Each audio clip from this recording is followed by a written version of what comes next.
Bonjour, bienvenue à la fin du monde. Vous vous souvenez de nous? Ah oui, ça fait 3 mois au moins qu'on ne s'est pas vu. On a pris un petit break cet été parce qu'on avait vraiment besoin après 4 ans de vie acharnée à travailler dur.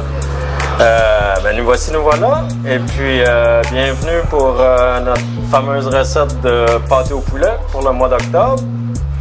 On vous prépare ça sous vos yeux dans quelques instants. Merci. Nous voici, nous voilà.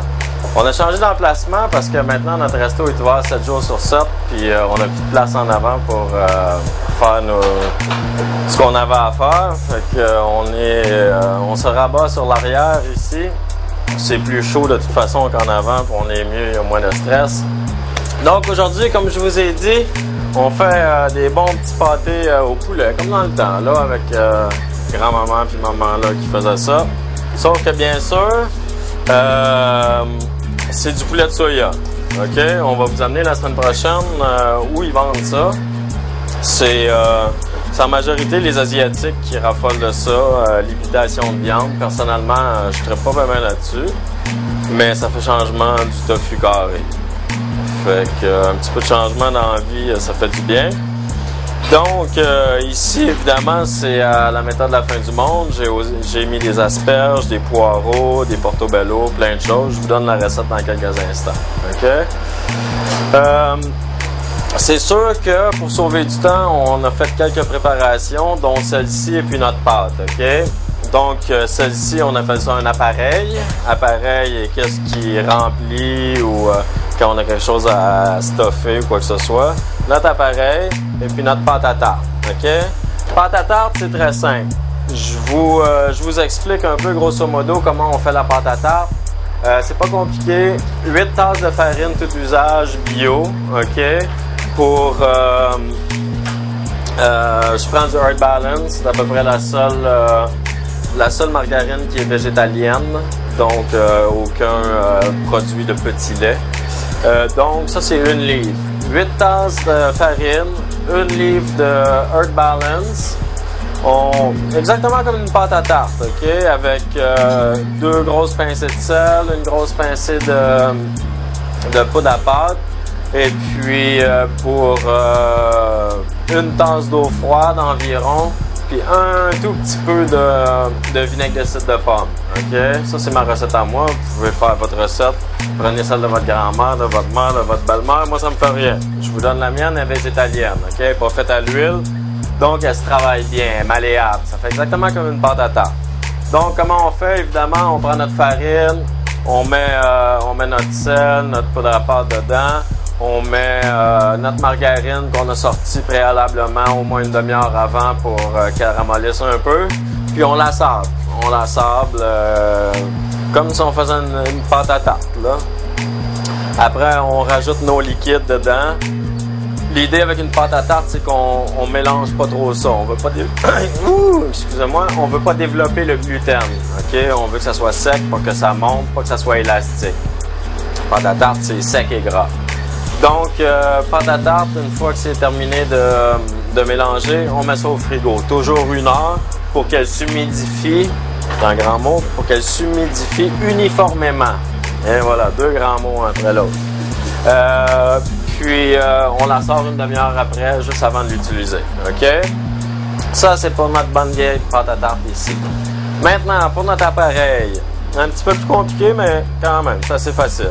Qu'est-ce que j'ai fait ici, c'est que j'ai pris mes légumes. J'ai commencé avec mes oignons, mes poireaux. J'ai fait rissoler le tout avec de l'ail. Ensuite, j'ai rajouté mes légumes durs, qui dans ce cas-ci sont des carottes coupées en dés, des panais coupés en tranches. J'ai cuit le tout. À côté, j'ai fait sauter mes champignons. Il y a des portobello, il y a des champignons blancs. Les portobello sont coupés en tranches. Les champignons blancs sont coupés en quartier ou en moitié. Puis ensuite, donc j'ai fait sauter le tout. J'ai fait rissoler le tout, excusez-moi, ensemble. Ensuite, avec épices, thym, romarin, muscade, sel, poivre, mon Dieu, j'en oublie peut-être, paprika, voilà. Et puis, donc ça, c'est l'appareil pour nos légumes. J'ai fait sauter mes asperges très très vite, juste pour les colorer avant. Les asperges sautées un petit peu, c'est ça. Et puis ensuite, j'ai fait ma béchamel à côté, séparément, OK? Pourquoi? Parce que, à moins que vous soyez super bon dans la vie, moi, je le suis moins pour les dosages et tout. J'y vais à l'œil. Donc, pour doser la quantité de béchamel dans mon appareil, je voulais pas que ça coule partout une fois qu'on l'ouvre. Ça, c'est différent. Ça, c'est personnel. Ça dépend comment vous aimez vos pâtés au poulet. OK? Moi, dans ce cas-ci, comme vous voyez, c'est un petit peu sec tout en étant humidifié. Donc, la béchamel, comment on fait? Encore là, les proportions, je suis pas le meilleur là-dedans. Je me ramasse tout le temps avec trop. Je fais d'autres choses avec. Fait que faites donc la même affaire. Faites des essais, vous allez voir. OK? Ben, en général, ça va comme ceci. On fait fondre la margarine, un balance encore, avec de l'huile, moitié-moitié, je fais. Et puis, je mets ma farine dedans. On fait un roux sans le faire rousser parce que c'est une sauce blanche. Donc, ça, une fois fait, on le cuit peut-être 2-3 minutes dans le fond du chaudron avec un fouet toujours. Et puis après ça, moi, c'est sûr, toutes mes béchamels sont faites au lait de soya. Donc, ensuite, on mouille avec le lait de soya, avec notre fouet, on délaye. Et puis là, cette fois-ci, ma béchamel, je l'ai faite plus épaisse que d'habitude. Pourquoi? Bon, c'est sûr, moi, je fais des plus grosses chaudronnées. Mais pourquoi? C'est parce que mes légumes, il y avait déjà de l'eau dedans. Un légume, quand ça cuit, ça relâche son eau. Tous les légumes ont de l'eau dedans. Donc, c'est ça. Je voulais être sûr que ça allait se tenir. Donc, et voilà. Donc, notre appareil légumes. Ensuite, évidemment, j'ai pris mon poulet de soya. Je l'ai coupé en morceaux tout simplement. Puis, j'ai mélangé le tout ensemble, épicé. Et puis, et voilà. Maintenant, le reste, c'est super facile. Tout le monde a déjà roulé de la pâte à tarte. Excusez-moi, j'ai une souris dans la gorge. On fait une belle boule. C'est ça qui aide à partir. Notre pâte ici, là, c'est bien important. On veut pas ça mince, OK? On est au Québec ici, OK? C'est tout ce qu'on a eu à manger, des patates et de la pâte. Mettez-en épais. Bon, vous voyez, là, mais c'est sûr que c'est pas mince comme une feuille de papier.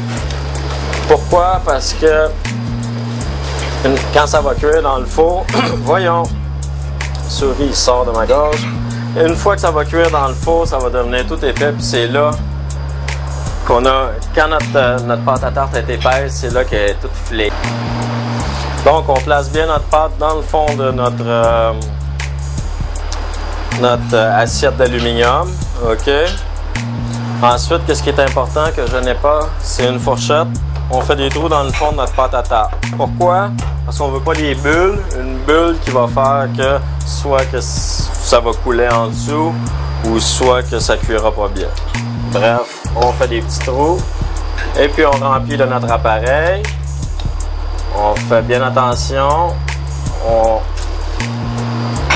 On compacte bien le tout pour être sûr qu'il y a du stock dans le fond. Et voilà, on laisse pas ça plat. Un beau petit mont ici. Donc ici, pour badigeonner, j'ai tout simplement de l'huile et puis du lait de soya. Habituellement, c'est le bon, je vais le dire, le bon vieil œuf et puis le lait pour badigeonner. Ben, ici, on va avoir des œufs. Donc, je badigeonne le tour comme ça. Pourquoi? Pour que ma croûte puisse bien coller ensemble puis que ça ne sauve pas la cuisson. OK. Encore là, vous voyez, ma pâte à tarte est quand même assez épaisse. Et je vous le dis, mettez-en. C'est bon. OK. Ici, j'ai solidifié mes tours. Je les ai pressés ensemble. OK. Maintenant, on enlève l'excédent de pâte. Avec un couteau, on suit tout simplement le rebord de l'assiette.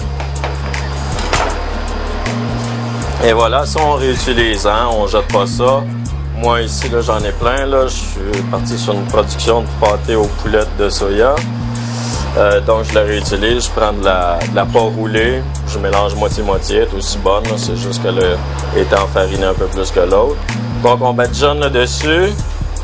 Puis là, si on veut vraiment faire comme maman, en tout cas comme la mienne, ça prend des graines de sésame sur le dessus. Que je n'ai pas. Quelle honte. Je m'excuse, maman. OK, on a bien badigeonné le tout. Maintenant, la finition, les côtés. Et voilà notre petite touche de finition. Donc avec les doigts, avec le pouce, on fait juste pousser. Bon, ici, vous voyez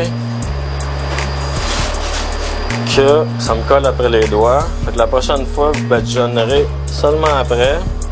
Ici, on fait des incisions dans notre pâte. Parce que si c'est tout bien soudé, elle va se soulever. Sinon. Et puis là, on garnirait de graines de sésame pour faire honneur à maman. Mais j'en ai pas. J'ai oublié. Donc, voici notre super pâté poulet de soya. Donc, notre petit pâté au poulet, four à 350, 375, même je dirais 400 sur la grille d'en haut. Et puis, vous allez voir le résultat dans quelques instants. On cuit ça pendant 20, 25, 30 minutes, tout dépend. Tout ce qu'on veut faire, c'est cuire la pâte. Le poulet, haha, il est cuit, puis le reste est tout cuit aussi. Donc, vraiment, tout ce qu'on veut faire, c'est cuire la pâte. Et puis, on vous montre ce que ça a l'air dans quelques minutes. Et voilà, la multiplication des pains en plus. Comme vous voyez, on a commencé avec 1, on est rendu avec 8. Le résultat final, nos beaux petits pâtés. Je vous montre ce que ça a l'air à l'instant. Si je peux me trouver un couteau. Et voilà. Regardez-moi ça, vous.